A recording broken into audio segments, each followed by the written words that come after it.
It's no tiny task for a carmaker to put itself successfully into an already well-established segment, but, as Tom Hanks reminded us in the baseball classic A League of Their Own, some things are worth doing because they are hard. Maybe Kia was riding a wave of Jimmy Duggan inspiration when it decided to try its hand at the entry luxury segment, or perhaps the sports sedan was just next on the corporate listing of new ways to make money. Either style, the Stinger was born, and we're the happier for it. With its racy paths, a choice of a punchy turbocharged 4-cylinder engine or a powerhouse twin-turbo V6 coupled to either rear or all-wheel drive, the Stinger checks several important containers for auto in this segment. While the self-professed BMW 3 Series fighter may absence the refinement and composure near its managing limits that make certain other automobiles in the entry luxury class so excellent, it does offer spate of strength, serious quickness,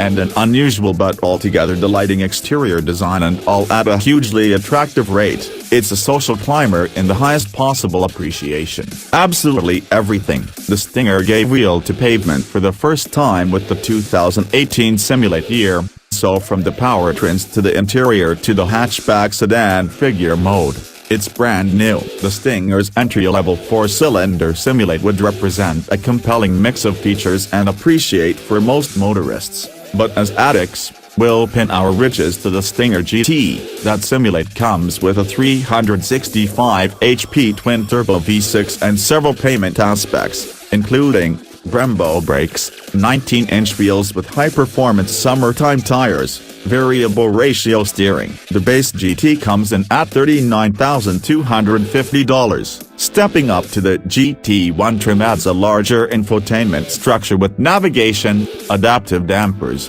a 15-speaker audio system, and memory puts for the driver's seat, among other aspects. That Simulate costs $44,150. Adding all-wheel drive to any Stinger tackings on an additional $2,200.